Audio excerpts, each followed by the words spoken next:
రాష్ట్రం మన TV. Please subscribe Golkonda TV. For more updates bell button పై క్లిక్ చేయండి.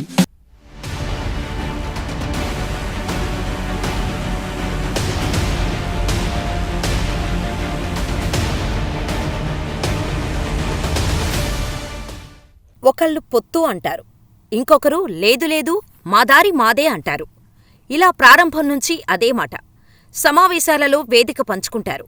సమావేశం ముగిసిన తర్వాత కత్తులు దూసుకుంటారు.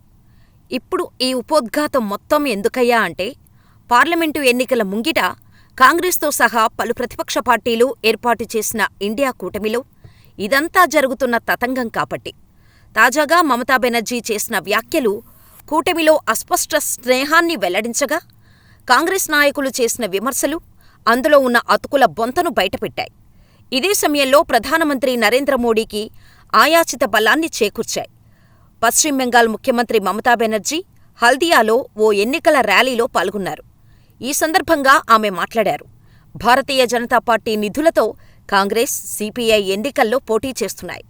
వారికి ఎట్టి పరిస్థితుల్లో ఓటు వేయొద్దు. వారితో బెంగాల్లో తృణమూల్ కాంగ్రెస్ పార్టీకి ఎట్టి పరిస్థితుల్లో పొత్తు ఉండదు. ఢిల్లీకి మాత్రం ప్రభుత్వ ఏర్పాటుకు సహకరిస్తాం. నేను ఇండియా కూటమిలో భాగస్వామిని. దానికి మా పార్టీ మద్దతు ఇస్తుంది.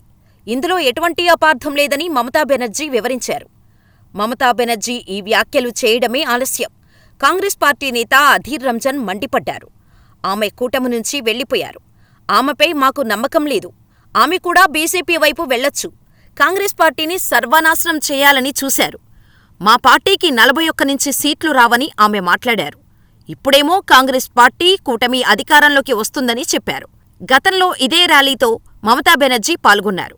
2021 అసెంబ్లీ ఎన్నికల్లో నందిగ్రామ్ సీటు కోసం బీజేపీని విమర్శించారు. ప్రతీకారం తీర్చుకుంటామని ప్రతిజ్ఞ చేశారు. ఆ ఎన్నికల్లో తృణమూల్ కాంగ్రెస్ గెలిచినప్పటికీ మమతా బెనర్జీ ఓడిపోయారు. ఆ స్థానంలో బీజేపీ అభ్యర్థి సువేందు అధికారి గెలిచారని అధీర్ రంజన్ పేర్కొన్నారు. మమతా, అధీర్ వ్యాఖ్యల నేపథ్యంలో బీజేపీ నాయకులు స్పందించారు. ఇండియా కూటమి అంటేనే అతుకుల బొంత అని, దానిని ప్రజలు విశ్వసించే పరిస్థితి లేదని అన్నారు. కూటమిలో ఎవరెవరు ఎటువైపు ఉంటారో తెలియదు. పైగా వీరు ప్రజాస్వామ్యం గురించి చెబుతుంటారు. ఒకరిపై ఒకరు కత్తులు దూసుకొని ఎటువంటి సందేశాలు ఇస్తున్నారు వారికే తెలియాలి అంటూ బీజేపీ నాయకులు విమర్శిస్తున్నారు.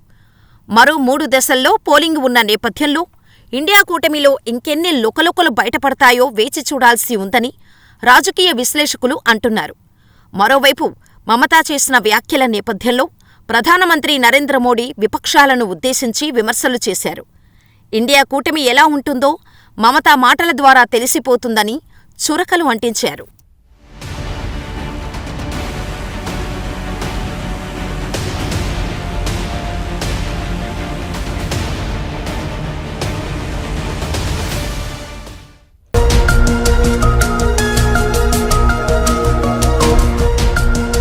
సత్యాలు చెప్పడానికి సాహసం కావాలి. నిజాలు చెప్పే పత్రికలు రావాలి. నిజం మా నైజం. మెట్రో పక్క తెలంగాణ దినపత్రిక.